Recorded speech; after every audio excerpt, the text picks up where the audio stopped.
of Fantasy Wall Street with my boy Tony Dominguez over here from Quick Hits. What's going on, Tony? What's up, Kyle? How you doing? Good, man. I'm excited to dig in here.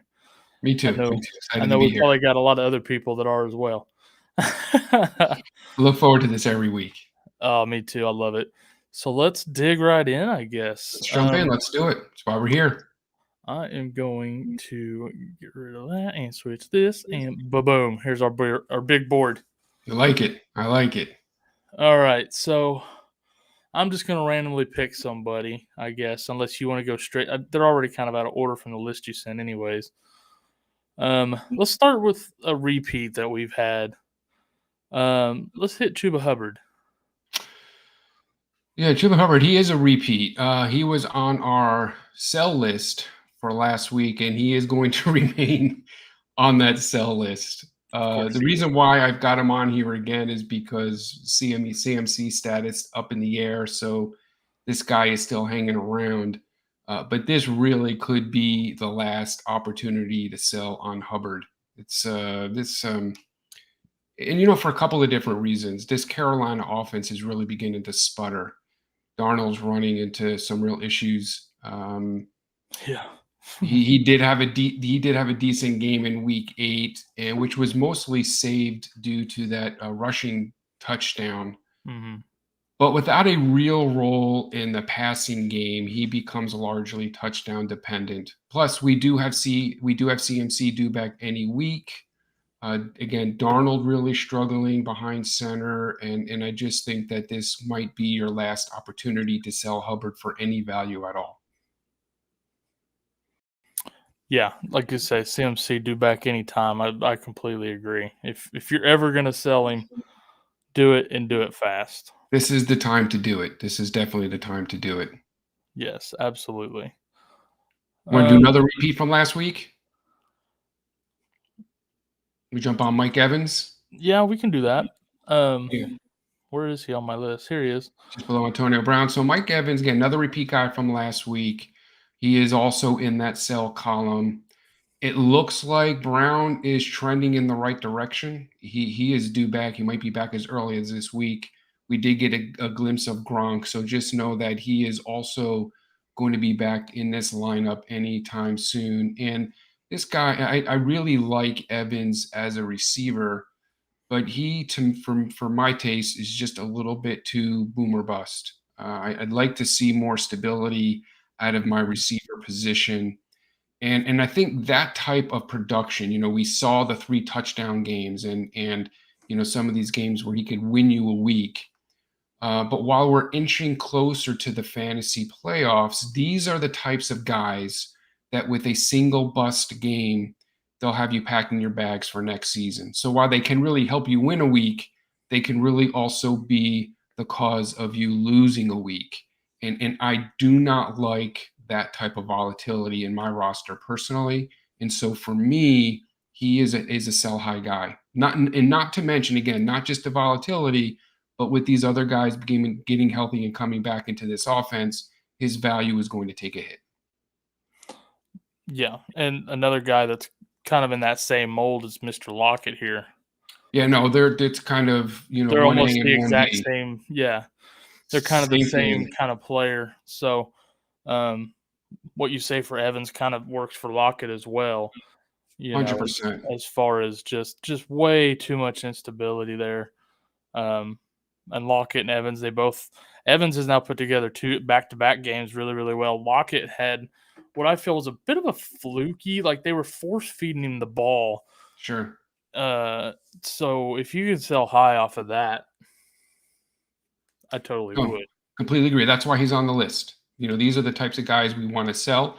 You want to sell them following a boom week, which he just had. So this is a time to move Lockett, to find someone who can provide your roster with a bit more stability. I mean, Lockett has always been the epitome of a boomer bust player. This is not just a recent trend. This is who Tyler Lockett has always been. And again, just nothing frustrates me more than a guy who can win a game for me one week, but then lose my next 3 Yeah, absolutely.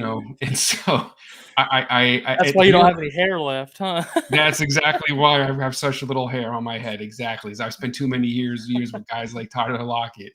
So here at Fantasy Wall Street, we are the what is it? The Charles Schwab of fantasy, and we want stability. We don't want the volatility.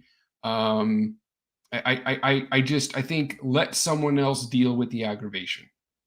Sell him high, get a really good return, and move on. And someone's going to pay for him, especially coming off that week. It looks like Russell's going to be back week 10. He's already beginning to throw passes, which is an exciting thing for Russell. So it could even be a buy low opportunity on Russ, but to sell high on Lockett. So let's talk about Evan's teammate here, Antonio Brown. And now Antonio Brown is another story. Antonio Brown for me is a buy and a buy low receiver. He was just beginning to come on before he went down with these ankle and foot injuries. He has really developed a clear connection with Brady and a clear role in this offense. He's the X factor, and I expect him to pick up right where he left off. They use him all over the field, screens, short to mid-range passes, deep passes, crossing patterns. It looks like he is going to be due back this week or next week at the latest.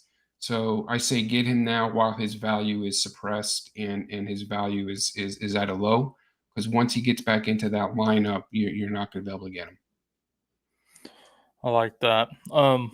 Let's talk about someone who screwed over a ton of people last week, Mr. Russell Gage. Yeah, so Russell Gage for me is, and I'm one of those guys. I'm one of those guys. He is a buy.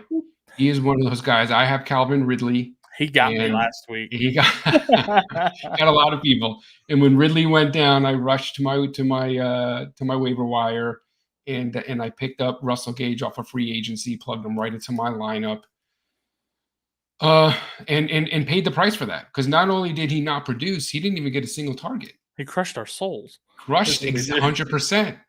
But make no mistake, it's not Sharp. Gage is the wide receiver to own in Atlanta. Even though he didn't get the targets, he did tie Sharp with snaps, and he also tied him with routes run. He is the number one receiver in the offense. And we've seen him produce some monster games in the past without Ridley or Julio in the lineup. So I am expecting him to step right into that role to kind of not necessarily be a Calvin Ridley, because Calvin Ridley is an elite talent, but Russell Gage can definitely produce. Now, we are seeing him on the injury report. He popped up on the injury report. He's dealing with the groin injury, and I think that might also help to explain why he didn't have any targets in week 8. Just along with game script and I think matchups. But this is a guy right now that you should be buying. A lot of guys who grabbed him, Gage, actually wind up dropping Gage this week and dumping him back on the waivers. Go grab this guy because he is going to have value. There is a large target share that is being vacated with the absence of Calvin Ridley, and I expect Russell Gage to pick up the majority of those targets. Yeah, as do I. I mean, who else are they going to throw to besides Pitts, Right. Patterson's running. I mean, I guess he's still catching the ball some too, but they need a receiver, and Gage is that guy. Hey, Michael. Well, he was a number 2 receiver with Ridley. Without Ridley, he is elevated to that number 1. The thing to really look at is even last week, if you look at the data from that game, the offensive report, he was tied for the highest number of snaps and the most routes run. That's the guy you want to have that guy in your lineup. Yeah, for sure. Hey, Michael, we see you over there in the chat. We will circle back around to questions at the end. Just so you know, we're not ignoring you. Let's talk about somebody else that disappointed last week, Mr. Emmanuel Sanders. Emmanuel Sanders, to me, he was a disappointment last week, but he is an absolute buy. Do not panic on Emmanuel Sanders after this one down week. Absolutely. Even though he had a non-existent stat line, listen to me now. This is what you want to look at. He had the largest number of snaps, and he had the most routes run against that Dolphin defense. more than Beasley, more than Diggs. So Emmanuel Sanders is not disappearing in this offense. He has been consistent, and he will continue to have a real role in this offense. He's a plug-and-play wide receiver 3 with upside due to his red zone targets. Josh Allen really does look his way quite often. So this is a buy low opportunity on Emmanuel Sanders. Yeah, totally. I mean, in that offense, I mean, he didn't have any catches, but he still had 4 targets. Like, he's still involved. I love me some Bills offense this year. 100%.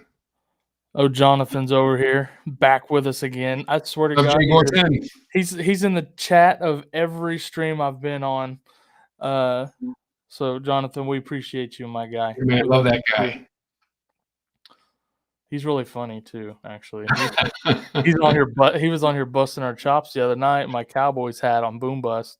I like it. I was like, bro, whose show is this anyways? You on here making fun of me? I'm making fun of you. All right, let's hit a running back. We've hit a few receivers here. Let's hit Mr. Damian Williams.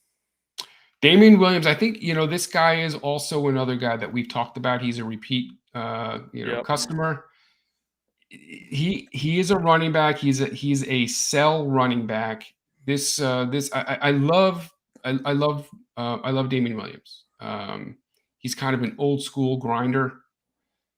I'm an old school guy, so he brings me back to football when I used to watch it back in the late 70s and 80s. And I love me some D Williams. Here's the problem: his ceiling is capped, and he has a really low floor because he doesn't have any involvement in the passing game. He is one of those running backs who is truly, truly touchdown dependent. He had a nice run of easy matchups, but that all changes this week versus Carolina. So again, love the running back, but do not love his fantasy potential because he is not involved one bit in this passing game, and provides you then for that a very, very low floor. Sell Damian Williams. This, I think, is probably your last opportunity to sell him high. Yeah, and even then, you might struggle to find a buyer. So let's hop over here. We have a pair of Eagle running backs, and I know we're going to put them in different spots. So begin with whichever you want to begin with. Dealer's choice here. You want me to do the who? The Eagles running backs. We got a pair of them here, and they go in different columns. So start with whichever you want to start with. Yeah, I think, if we're going to be doing the Eagles running backs, I really want to start with Boston Scott. I don't trust this Eagles backfield, and this might be the best sell high moment on Scott. I think I do think Gainwell is going to have a role in this offensive scheme. At the very least, we're looking at a running back by committee. Once Sanders returns, I think it's going to just be a very, very difficult situation to trust. So we did see Boston Scott get some nice carries in week 8, but this for me is a sell high moment. Yeah, and then we got Mr. Gainwell. What are we doing with him? By the way, Kyle, let me make a correction here because we got Damian Williams up there. That's supposed to be Damian Harris. What? The running back. I was talking to running back with the Patriots, not the Bears. That's my bad. You sent Williams. That's what happens. That's what happens when you get to be my age. My brain is like a sieve, and it doesn't function the way it used to. That's supposed to be Damian Harris. I just wanted to correct that. Maybe if Corey's watching, he can hook us up with a Damian Harris player card, or maybe we already have. Okay, we'll swap them out. In the meantime, let's go to Kenneth Gainwell. Well, give me 1 second. Let me see if we've already got it. Kenneth Gainwell. Can I talk Gainwell? Yeah. Go ahead and talk Gainwell. I'm just going to look for this card real quick. We do have it. Yeah. So Kenneth Gainwell for me is a hold. I do see Scott as a sell high. I'm still convinced, even though we didn't see it in week 8, I'm still convinced that Gainwell is the guy who's going to have value moving forward in this offense. That's because he should have a higher floor due to what we've seen with his prior involvement in the passing game. Like me, I mean, I went out, I grabbed Gainwell, and I'm sure many of you grabbed Gainwell as well. I would just hold him for one more week to see if he really resumes that role. I think last week's stud had more to do with game script and matchup. The Eagles had a great matchup against that Detroit defense, and Philly exploited that defense by running the ball 46 times. They had 46 rushing attempts last week. Don't expect them to do that again in week 9 or any other week this year. Gainwell for me is the guy that I still would like to own in that offense because he gives you that higher floor with his involvement in the passing game. So hold Gainwell. Don't drop him just yet. I know many of you might have dropped him already, but if not, just hold on to that guy. All right. I don't feel comfortable keeping any of them personally, but I understand why he's the one you'd want to keep if you did keep one. So let's hit the bonus player here, Mr. Damian Harris. I guess we know where he's Damian going. Harris was supposed to be Damian Williams. Well, we've already talked Williams, so now. No, when I talked Williams, I was talking Harris. Well, I'll just put it over in then. Damian Harris. He's a touchdown dependent running back. He's had the nice easy matchups. He has Carolina this week. That's all Damian Harris. All right, I need to just get rid of him. There we go. All right. So who do you want to hit next? Let's hit one of the breakout players of the week. Let's hit Michael Pittman. Yeah. So Michael Pittman for me is a hold. Got him in my hold column. I love Pittman, and I'm tempted to put him on my buy list. But here's the problem with putting him on the buy list: is you'd be buying high on him. True. And I'm not quite prepared because I don't want to pay his price. Yeah. And I don't want to sell him on a high. I'm not really prepared to do that because I want to acquire him. I don't want to sell him. Exactly. So since I'm stuck in the middle there, he's a hold. This guy's blossomed really into a wide receiver 1 right before our eyes. And if you've got him, you want to hold him. Do not move this guy. Do not sell him. He's a guy you want to hold in your lineup. Absolutely. In fact, I'm already trying to buy him in a couple of leagues. I'm just saying. It's hard to buy him now after this game he had on Sunday. It really is. It really is. By the way, I'm in a DFS league. I'm in a DraftKings league, and I went with the Wentz Pittman connection on Sunday, and they were partly responsible for me winning that league on Sunday. So nice. Chef's kiss. So let's talk about the other breakout player of the week, Mr. Michael Carter. Yeah, so Michael Carter is a breakout player of the week. So you know where that puts him? That puts him in the sell column. This guy, look, he's shooting up fantasy boards. And Tony's a cynic. Exactly. And I want to start with this. I want full disclosure on Carter. I'm having a hard time being a believer. I'm not a believer in Carter because the offense is anemic. The offensive line is very weak, and I do not see him producing like he did in week 8. And so he did have a monster game. Yes, and that tells me that his value will probably never be higher than it is right now. So that's very true. I'd sell him at a high and get a tremendous return for a player who just peaked. How do you feel about him in Dynasty? Well, Dynasty's another ball. Pittman as well. I'm curious because there are a couple of young guys that are just kind of bursting onto the scene. Dynasty, these are the guys you want. In Dynasty right now. If in Dynasty, these are the types of guys you want to acquire.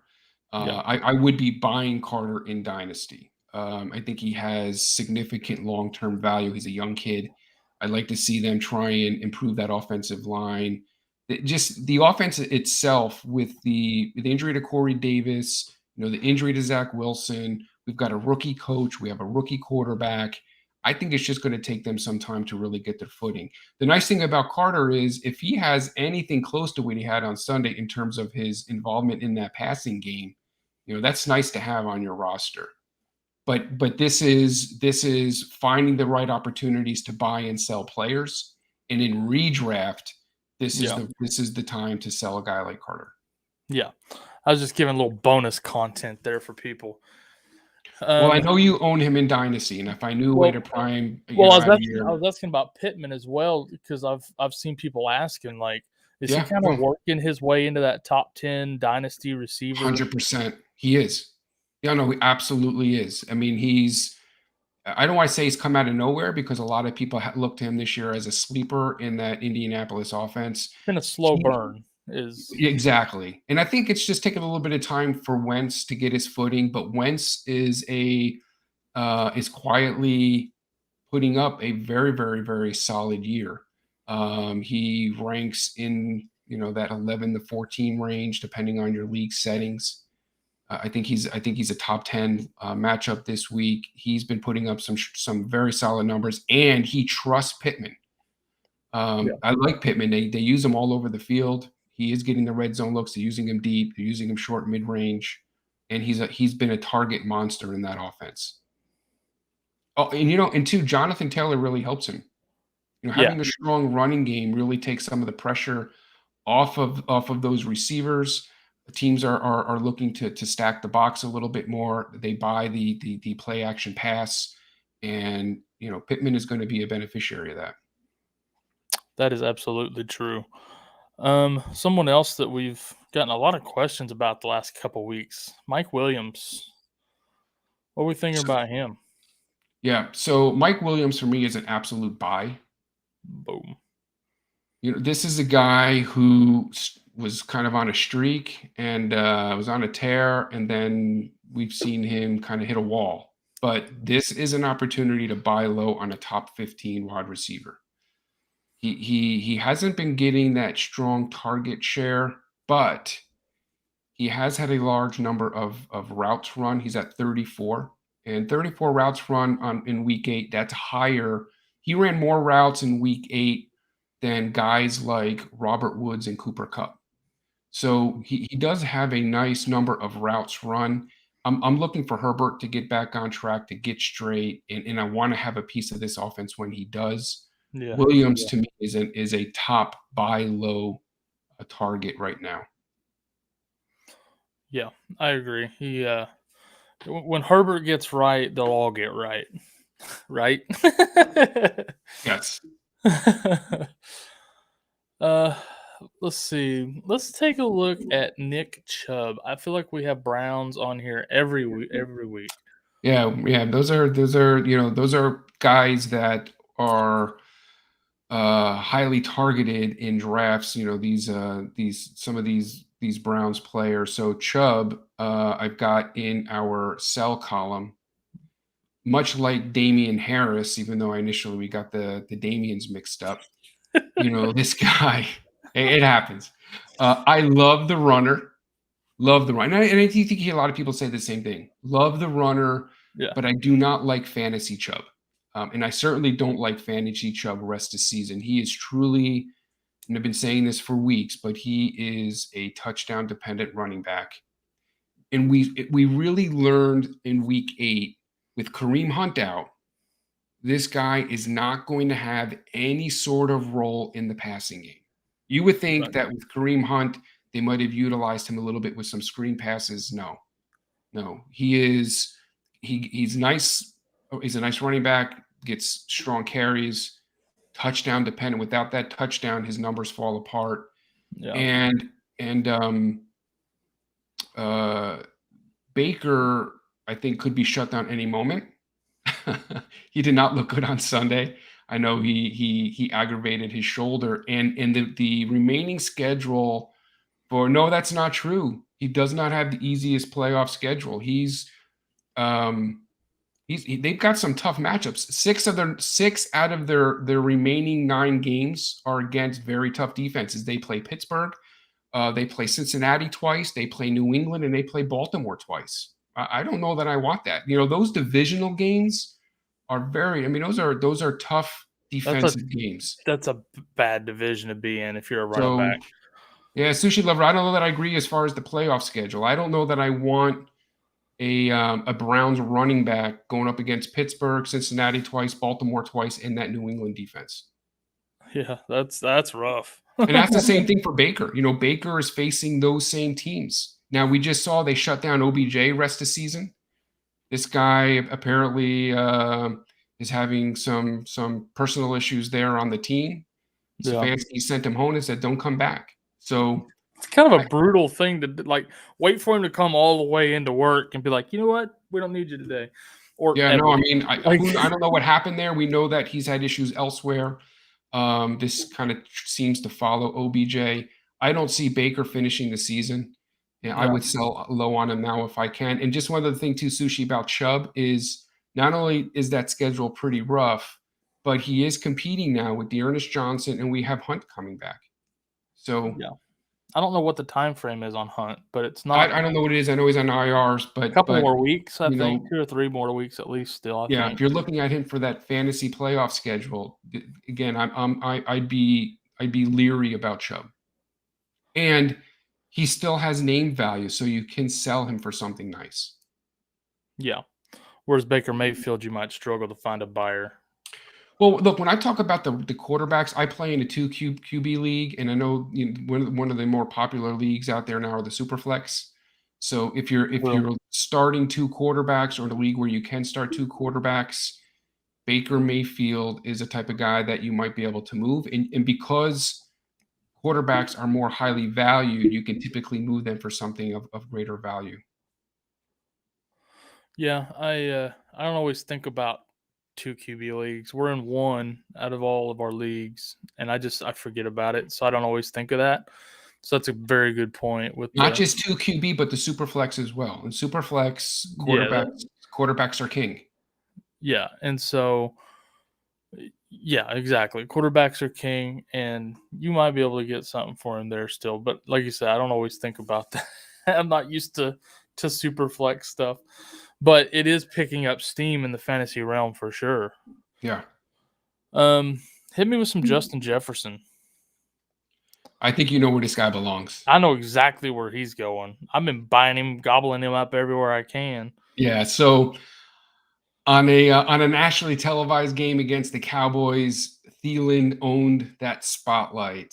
Thielen also owned the target share, but Jefferson is still the wide receiver to own in Minnesota. Yeah, it's could be a very, very, very small window, a small opportunity to buy this guy, and you're going to need to strike fast because he is a top 5 wide receiver. yeah. He's a top 5 receiver rest of the season. And do not in any way get nervous about Justin Jefferson. This is a guy that if you can get him, you want to get him. That's a once in a season type, flop for him as far as like that's the one window in a season you're going to have to buy someone like him low. Yeah, no, I mean it's not going to happen often. That's when you have to jump on it. And on that note, let's kind of slide Kyla Murray over there because I've seen a lot of panic on Kyler Murray after last week's downer, and now he has this potential injury. But I would view it as a potential buying opportunity on a top 3 fantasy QB. If you can get a guy like this while his value is slightly down, you got to jump all over it and get him. Yeah, absolutely. I've got Kyler in a couple of leagues, and I'm just like, I'll pick up Wentz for the week, and then, when Murray's healthy, we'll get him back in there. Since we're hitting studs, let's talk about Kamara. Okay, so Kamara for me is in not a buy. The sell column. Yes, I hate to put Kamara there, and I know that hurts a little bit, right? It's going to be a kind of a tough pill to swallow. We were just beginning to see him resume his role as that elite pass catching running back, but with the addition of Ingram, who looked great, by the way, in the Saints uniform again, kind of a throwback to the 15, 16, 17 seasons. He's just more comfortable in New Orleans, isn't He he? is. He is. And I think Sean Payton really knows how to incorporate him into that offense. And now we have this injury to Winston. I'm very, very concerned about Kamara. Taysom Hill is another runner.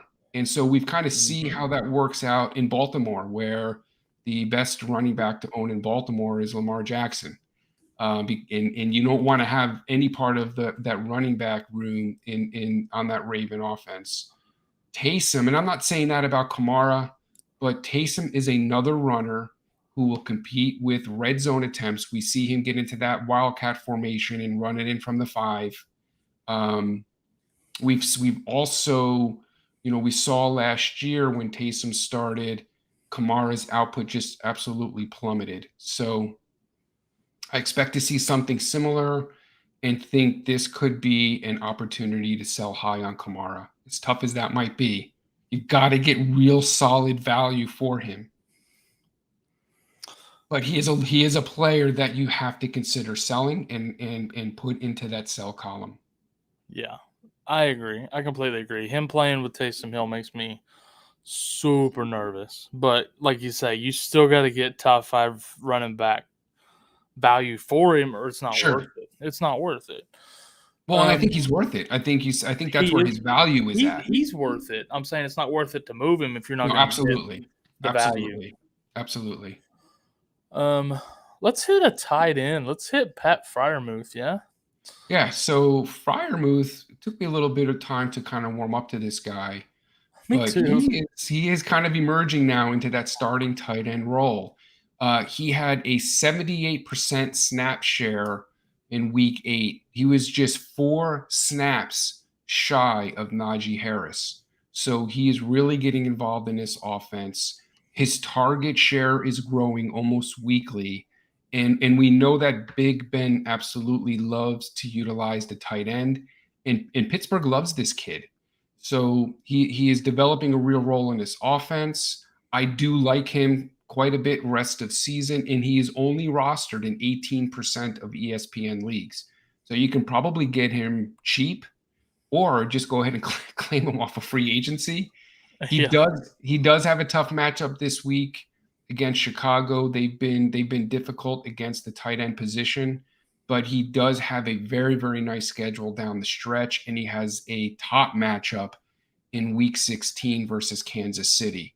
So he's a guy, and depending on who your starting tight end is, that you can even be thinking that far ahead and knowing that you've got a tight end that you're going to want to use in week 16 of those fantasy playoffs. Yes, totally. And so a lot of people are panicking on DJ Moore. What are you doing with him? I'm buying DJ Moore. I'm buying DJ Moore. Now, I will say that I'm not buying many shares of DJ Moore. He's not necessarily at the top of my buy list, but you're buying him. He's fallen off a cliff. But that has everything to do with Darnold and nothing at all to do with Moore. He still has the highest number of snaps, the highest number of routes run. He has the largest target share in this offense, so the volume is there. He owns it. He owns the target share in this passing offense. Yeah. It's a great opportunity to buy on a potential top 10 wide receiver. Any improvement at all in Darnold's quarterback play, then this guy's going to be back on track. So for me, it might be a unique opportunity to buy DJ Moore at an absolute low. I mean, if you look at the rankings this week, I've seen him ranked as low as 35 for week 9. So, don't think that DJ Moore owners don't see that and aren't beginning to panic on him. So they might be looking to move him and get something for him. And that could be a real great buying opportunity to get this guy on your roster. Yeah, that would make you freak out a little bit if you got your top receiver ranked that low on the week. But like you say, his talent didn't go nowhere. We just got to get Darnold right, and he'll be just fine. Yeah, I mean, if Darnold, look, here's the thing. If Darnold keeps playing this way, DJ Moore's ceiling is going to be capped, make no mistake. Yeah, absolutely. But you're paying a bargain basement price for a top 10 potential, and there Yeah. aren't many opportunities to do that in a season. I'm not telling you that he's going to be a top 10 receiver. I don't know that. But But I'm he telling could you be. that there's a window to get a guy who has that potential on your roster. Yes. Yeah. Not only who can be who we've also seen be a top 10 producer. Yeah, absolutely. Another guy that could finish really, really high that you can get for literally nothing right now is Julio Jones. Julio Jones is he's available in 13% of ESPN leagues. He's on waivers. Guys are beginning to kind of get frustrated with Julio and drop him. He hasn't really done anything this year when he's been on the field, and we saw that spectacular catch he made off the defender and going out of bounds. He looks great. I mean, I have to give full disclosure. I absolutely love Julio, but it looks like he might be trending towards playing this week. It looks like he's starting to get healthy, and without Derrick Henry, this offense is going to have to do a complete makeover of their offensive strategy. Adrian Peterson, I like AP, but he is not Derrick Henry. Jeremy McNichols is not Derrick Henry. I've said this already. Derrick Henry is one of one. There is Yeah. nobody else out there like Derrick Henry. So to think that you're going to get Adrian Peterson, plug him in, and he's going to be Derrick Henry, it's not going to happen. They are going to have to lean more on this passing game. And if Julio can get healthy, he is going to have a large role in this offense. He doesn't cost much. Again, he's still available on some waivers and free agency. And so while many people are lining up for AP and McNichols, this is really the guy that I want. This is a guy who you get on your roster if he can get healthy. He's a surefire wide receiver too that you can pick up off of waivers or get him cheap. Yeah, absolutely. There is risk here. There is risk. Not every buy in Wall Street doesn't have some risk. Sometimes you're buying stocks and you're not 100% sure how it's going to work out. But I do like Julio. I like his upside and his potential in this offense. Sometimes you play, you buy safer stocks. Sometimes you buy a little bit riskier for a higher reward. That's why, like on your retirement plan, they've got, you can set up, if you don't do it yourself, or you can set up where your advisor guy will do like a 80-20 or 90-10 safe versus risky, and kind of, you know what I mean? So it's the same way with fantasy football. Some guys are riskier than others, but those are the ones that'll maybe pay off more too. So 100%. I do have another player, Kyle. I didn't give you this player. I wanted to be a player that you had to sit through and listen to our buy, sell, hold in order to get the tip. you could have at least given it to me. You could have at least given it to not me. Even you're going to get it. I'm going to give it to you now. Well, I'm going to give it to you now, and I'm surprised you didn't send me a message saying, "Hey, what about this guy? I think you overlooked him." I think I know where you're going with this, and I don't think I have a player card ready. Special ad guy, a buy that I'm very, very, very interested in is Michael Gallup. This is a high-powered offense. I don't think I even have a player card. Dallas Cowboy offense. Don't worry about it. Don't worry about it. Not important. I'm just going to talk about Gallup for just a second. High-powered offense. You've got an elite quarterback behind center. I know that he would be the number 3 receiver, but Gallup will get his looks, and he has a real role in this passing game. We've seen it. And also, I just want to point out that Cooper is banged up, and Cooper has a tendency sometimes to develop injuries as the season progresses. He plays hurt a lot. Cooper does play hurt. He does play hurt a lot. But if he should go down, or if CeeDee Lamb should go down for any reason at all, Gallup not only gives you standalone value, but he has huge upside if anything happens to one of those 2 receivers. So I'd grab him now before he's officially active, because he's kind of buried on the waiver wire. Yeah. But this is a guy that if you have roster space and you can grab him, he's a buy candidate, much like we were talking about Julio Jones, who could give you some real good upside as the season moves on. Yeah, I agree with that completely. I'm sorry we don't have a player card for it. Not important. He tricked me too. Tony out here with his tricks. The way I roll. So there's our buy sell holds for the week, everybody. I'm gonna leave this up here actually, so people can see it while we answer chat questions for a little bit here. Okay, here was our first one from Michael, 3 and 5. Herbert, Cook, Moss, Gaskin, Pitts, Hollywood, Keenan, Diggs. Any moves you'd make or stay the course? If so, what trades would you make? I'd probably try to improve that RB2, but maybe use Hollywood and try to upgrade that RB2. Well, it'd be nice to know what your lineup, what type of a lineup you're running with. Are you starting? Obviously, you're starting 2 running backs. I'm assuming 2 receivers and a tight end. Are you have a flex? Pretty much every league nowadays has a flex and 2 Yeah, receivers. but I don't want to assume that. I think that that certainly would. I'm just saying, like 95% of them do. So it's probably safe to assume that. Okay, well, let's answer both ways. If you don't have a flex, then the decision is very easy. You've got to move one of your receivers to upgrade your number 2 running back. If you do have a flex, that kind of complicates things a little bit because you're gonna kind of hurt your flex position to try and grab a stronger RB2. I'd like to know who's on your waivers and what type of trade you might be able to pull off. 3 and 5. I don't know that I would totally panic just yet.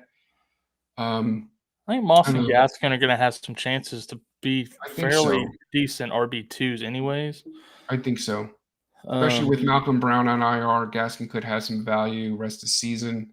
So, but if I was going to make a move, getting improving that RB2 would be about the only move I'd try to make, I think.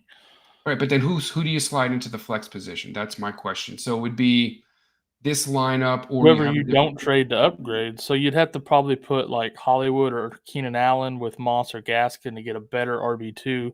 So that leaves either Moss or Gaskin to slide into your flex. Yeah. And if you get somebody else back with whatever running back you get, could be them too. Obviously, he's going to have more than this on his roster, on his bench also. So we don't have a full picture. I will say this, Michael. For me, it is easier to find receivers on the waivers than running backs. So if you can move one of these receivers, I would probably rank them Diggs, Keenan Allen, Hollywood. And so if you can move a Hollywood and Gaskin or Moss for a much better RB2, and then see who's available on waivers, or I don't know who else you have on your roster that you can slide into that flex position, I would definitely consider something like that. And there are some guys out there on waivers I think who are very interesting. Yeah, there's some very interesting waiver guys this week. Okay, James, trade Ridley for Michael Carter. 100%. Don't even, if you can get them to, don't, you push the accept button in 0.5 seconds. You're trading a guy. Don't even finish reading it. You're clicking it before you're done reading it. I mean, listen, you're trading a guy who might not even come back this season for a high upside running back that you can immediately put into your roster. I don't know. I don't see any downside to that. And even if Ridley comes back, we're not really quite sure what to expect. And if Ridley comes back, let's say Ridley comes back week 11 or week 12, how do we know week 15 and 16 he isn't going to have to step away from football again? So if you can move a guy who has a big question mark next to his name for a surefire Michael Carter, I would get whatever you can for Ridley. Yeah. Yeah, I completely agree with that. Mr. Sarcastic, thanks for being back. He's also been in the chats a lot. Well, I'm seeing a lot of regulars coming back for all these shows. I really appreciate you guys. I know Tony does too. Love it. So, Mr. Sarcastic says Michael Carter's top 15 PPR rest of the season. You agree with that? I don't see him in that. I don't see him just yet as a top 15. I can probably rattle off 15 running backs I'd rather have over Michael Carter. Right, I but with think all of the injuries and ins and outs, and I could see him ending up there still. he could end up there. He could certainly end up there. I would feel more comfortable in the 20 to 25 range. But I mean, Mr. Sarcastic, you could be right. You could be Yeah. right. Certainly the potential is there. He does have that upside because of his involvement in that receiving game. I was just about to say the same thing. Because of those targets and those receptions, he could possibly. And we addressed this talking about Chubb earlier, but want to get his name on the screen there, Mr. Sushi Lover, because he's in here all the time with us. Okay. Chooch Master. Someone wants to give me Cook and Ridley for Najee. Is there even a chance Ridley comes back this year? Or is he done PPR?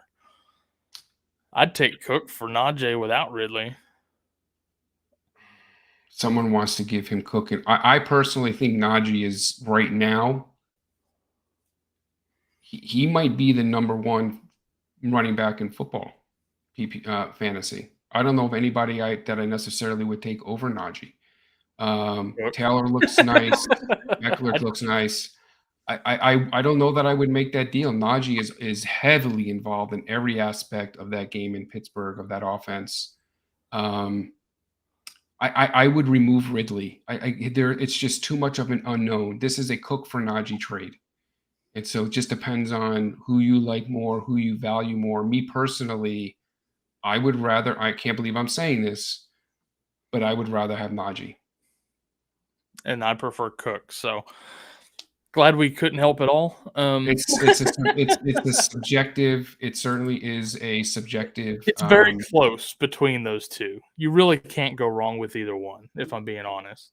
Well, I think Cook has some injury risk to him. I think Najee he's getting involved in every aspect of that offense. So they're targeting him in the passing game. He looks awfully good running the football. I just think that we're seeing a guy emerge this year as one of those top elite fantasy running backs. So this is just a matter of preference. Yeah. Jonathan says Odell's dad got him fired on his day off. It certainly looks that way. It certainly looks that way.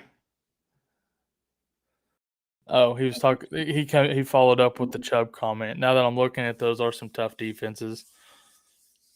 Yeah, no, he's got. Yeah, it's not an easy schedule for Chubb. Yeah, definitely not. That Plus, again, you have Kareem, so tough against the run.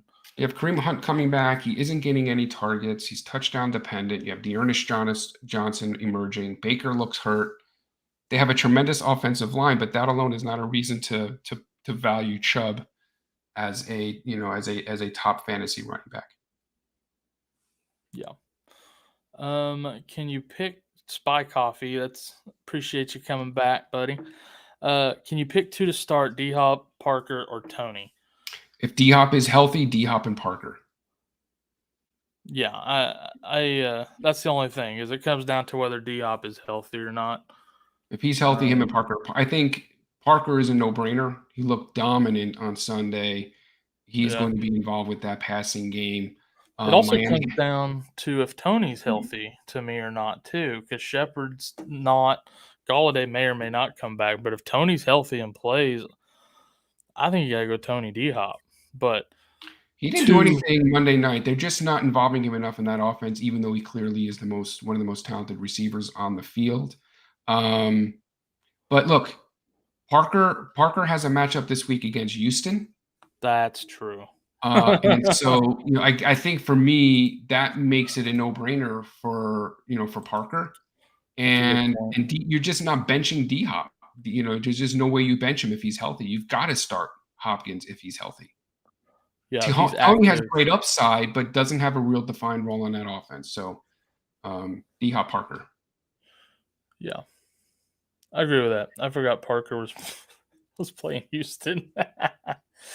And now he follows that up. He's like, are you saying trade D-Hop and someone else for Jefferson? Yes, I would. Depending on who the someone else is. If it's two of those three that you just listed, D-Hop, Parker, Tony, I'd give any two combination of those for Jefferson. I would do that. Yeah, if you can get Jefferson on your roster, he's a top 5 receiver rest of the season. So Yeah. I personally would do that. Yeah. Thoughts on Ayuk?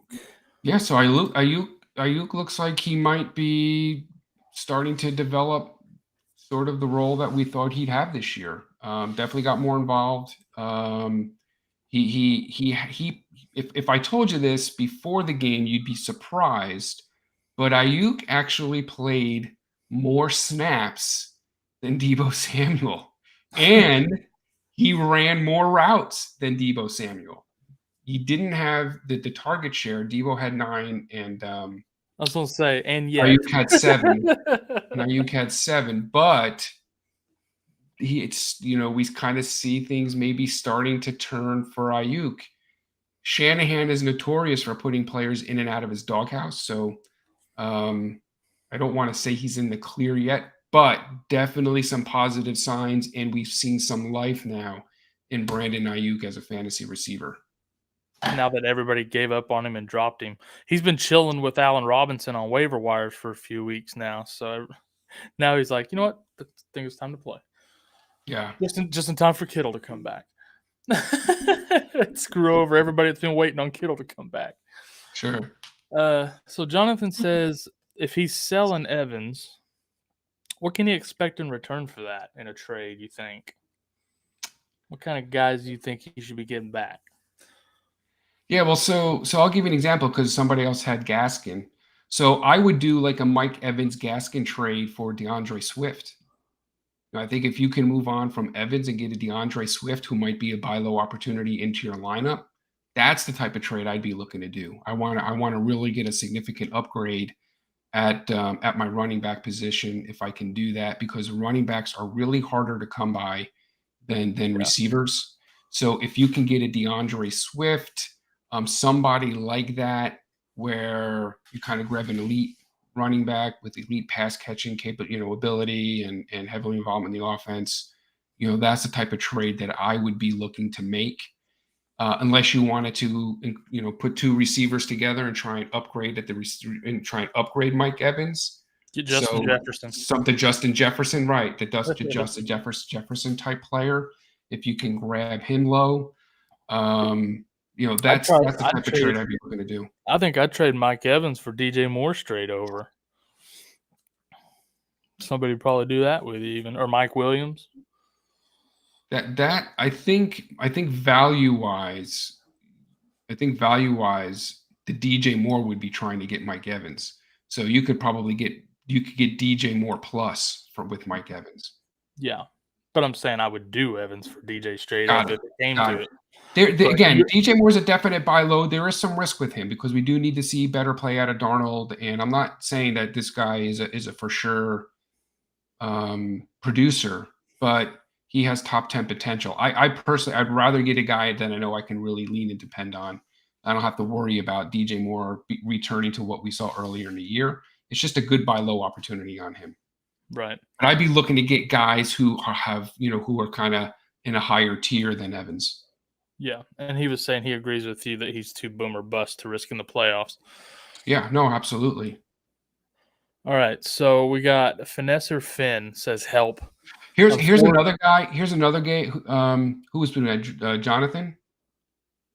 So here's another guy that you can target, and we didn't do him this week in our buy low. I didn't do him, but DK Metcalf is a guy. With Russell Wilson coming back week 10, he's a guy that if you can get him cheap and you can move Mike Evans to get DK, he's another guy that I would get.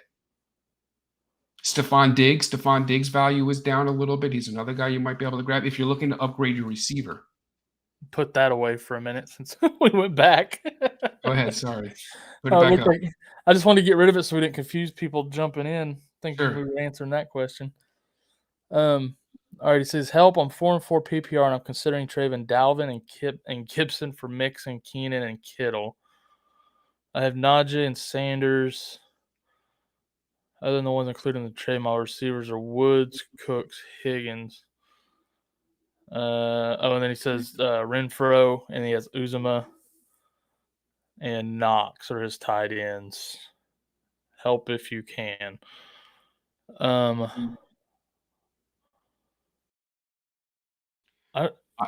don't know why you'd move on from Najee and Dalvin I don't Cook. move any. Yeah, I sit tight. You're 4 and I'd sit 4. tight with I like your depth. I like your top guys. I'm sitting tight on that roster, guy. You've got good receivers. Yeah. I personally know Kyle is a big Kittle guy. I Yeah. personally I don't trust Kittle. I think he's a great buy low opportunity, and he has the potential to produce in this offense. But If I he don't stays know healthy. if he stays healthy. I just don't know that I'm moving Dalvin Cook to grab a piece of Kittle in Keenan.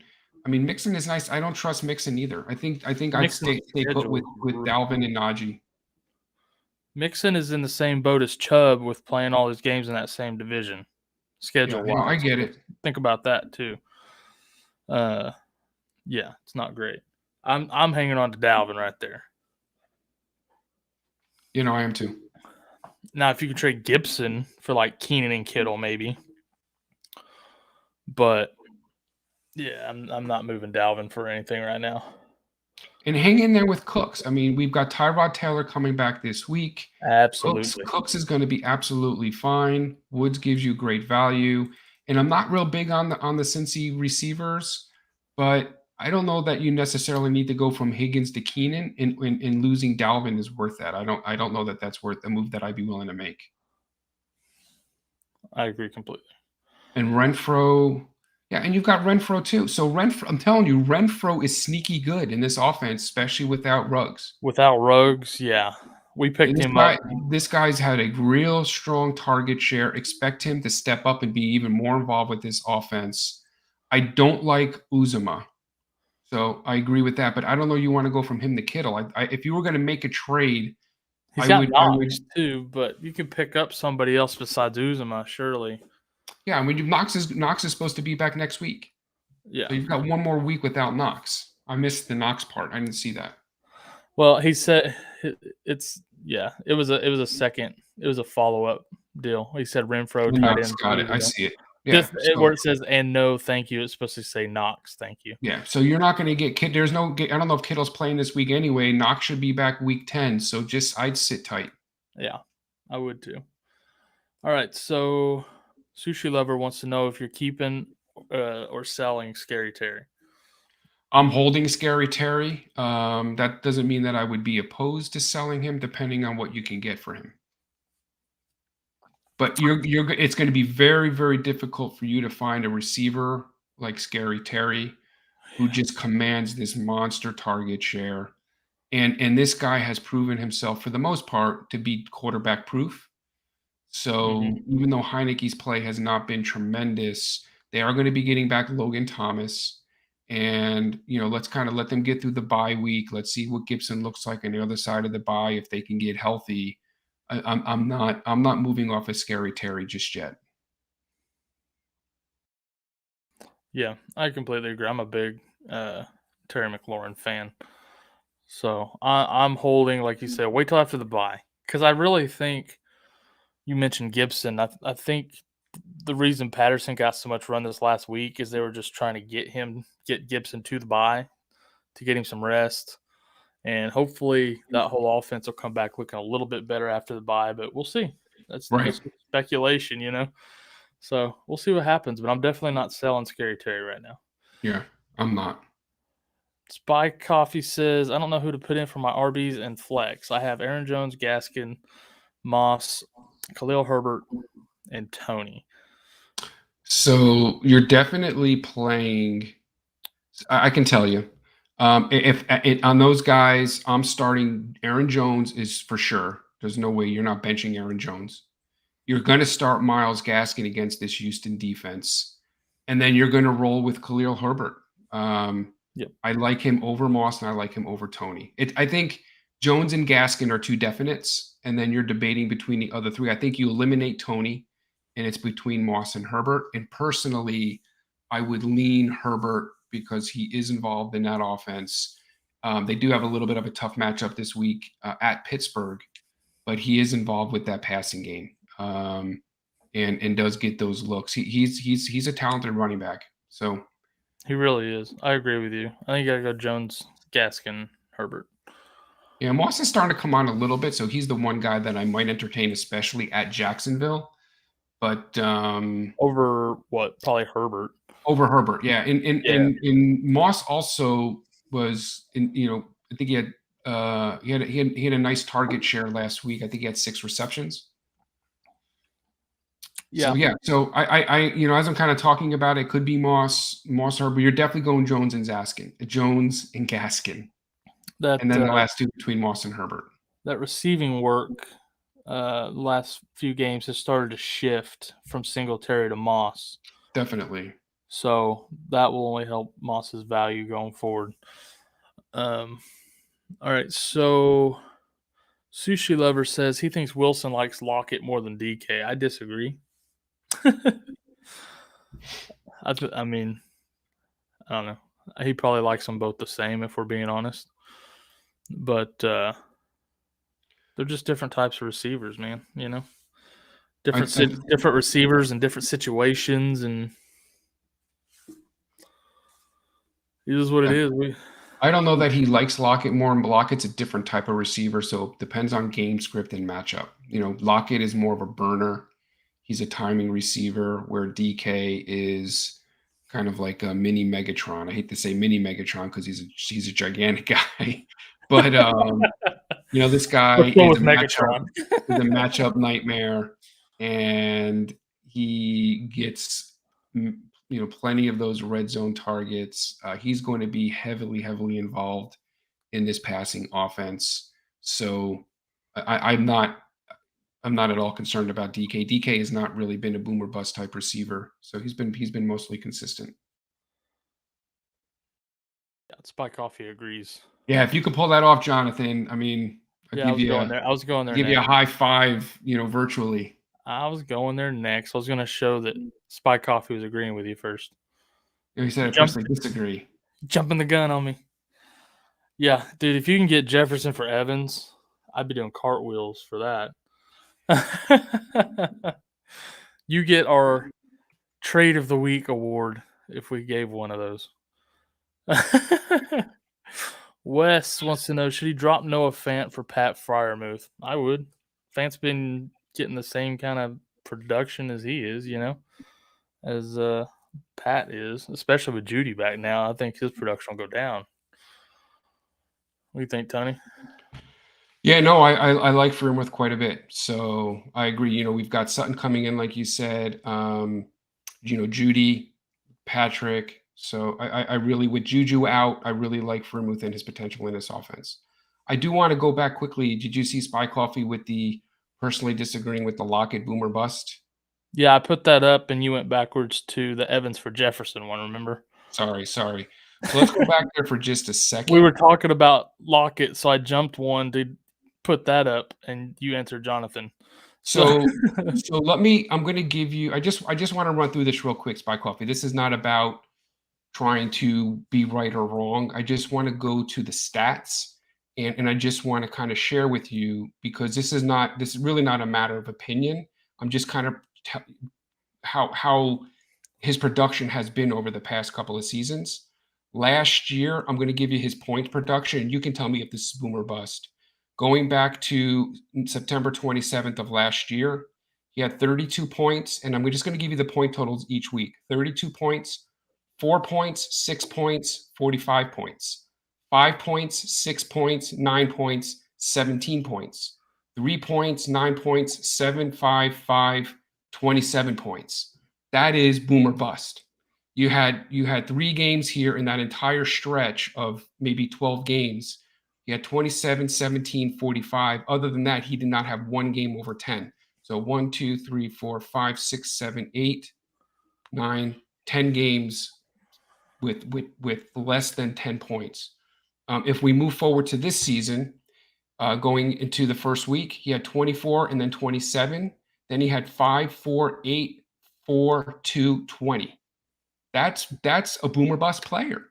Yeah. He's not producing weekly numbers. He gives you this 27 game, and then he gives you 1, 2, 3, 4, 5 games less than 10 points. Matter of fact, he had 4 of those games less than 5 points. that's too volatile for me. So it's again, it's not about trying to prove anybody wrong or be right in this conversation about Lockett, but his fantasy numbers are boomer bust numbers. Absolutely. It's like playing the lottery. If you happen to play him on one of those boom weeks, you feel really great about it. But then when you play him on a bust week, you're like, damn it, I knew I should have knew better. Well, here's what happens at the end of the Because that season. happens If to we me. look at his fantasy output for the year, he looks like he had a great season. And then when you look closer at it, you see, wait a second, he had 3 games where he had 20 plus points. In all the other games, he was 10 or less. Yeah. So Yeah. it's not the type of guy I want on my roster. Consistency is key, right? Yeah. Finesser Finn says, thanks for the help earlier. I appreciate it. We appreciate you. Thanks for hanging out with us tonight, my man. Good, definitely. And then Sushi Lover says, same with DK, just had that breakaway TD on Lattimore. Yeah, I mean, I agree. Yeah. That was one game. I mean, that's one game with a backup QB. Yeah, that's not necessarily been his track record in fantasy where he has these real high highs and then a run of games where he doesn't produce. But hey, look, Russell's back and things will get back to normal. Let's see how things turn out the rest of the season. And look, here's the thing too. Here's the beautiful thing with fantasy is a lot of what we do is subjective. Certainly we're looking hard at numbers. We're talking about routes run and targets, and we're trying to make wise decisions and recommendations based on what the numbers tell us. And still there's a lot of subjectivity to this. So if there's a particular guy, if you like Lockett and you like him more than DK, then he's your guy. Don't let me tell you different. Right. I mean, you're basically trying to predict the future, right? Like there's no way to know. This is not an exact science. There's no way to know for sure how it's going to go from week to week. All you can do is look at the past and do the best you can predicting what'll happen. So yeah, I completely agree with all of that. It's Elijah Mitchell and Jacoby Myers for Swift. Is that the question? Yeah, that's our current question. And yes, if I'm getting Swift, yeah, I want 100%. Swift. Yeah, I would do that deal in the heartbeat. If you're giving Swift, no, walk away. Jacoby's dependable for, he's a 6 catch for 70-yard type player. He hasn't had a touchdown yet this season. He's not getting those red zone looks. So he's got a very safe floor. You know what you're going to get every week. Has a very low ceiling. So if you can move Mitchell and Jacoby and get a DeAndre Swift, I would jump on that. Yeah, I think we talked about Swift last week. We had him on this show. Buy high. He was a buy high. Right. He has moved into that elite tier. Yeah. So yeah, if you can get everything you can to get Swift on your team, basically. 100%. Spy Coffee says thoughts on Mike Williams. We actually already talked about him. He's on our board there if you want to go back and check it out. Sometime tomorrow I'll go through here and get timestamps put for you guys. So in the description of the video so that you can do that easier. But he is a very, very just to summarize real quick, he's a buy low opportunity on Mike Williams. So like him rest of the season, but you're not going to pay top dollar for him. Right. All right, man. That's all of our questions for now. Sounds so good. Let's call it a night here. Just over an hour rolling through these guys, and we appreciate everybody being here, man. We're seeing a lot of regulars from show to show, from week to week. We really, really appreciate y'all. Thanks for rolling with us, Tony. Thanks, man. Good stuff tonight. I appreciate you, Kyle. Appreciate all of our followers this evening, all you guys who jumped in here and joined us and jumped in on the chat room. Appreciate you. Appreciate your support, and I look forward to doing this every week. Yeah, this is one of my favorites every week for sure. Do we want to? The Sushi Lover just jumped in here real quick. Do you want to answer that, or you just want to wrap it up? We can cover that since we already answered the question. It's just a follow up. He says, yeah, but he's on the Lions. Elijah has a great playoff schedule on a run first offense. doesn't matter to me. Like the Lions suck, but they're throwing to Swift relentlessly. The guy is just running all over the place after he has the ball. Trust me, you want Swift. And Swift doesn't have a bad playoff schedule. I'm looking at it right now. He plays Atlanta in week 16, Seattle in week 17. He does ever Arizona in week 15.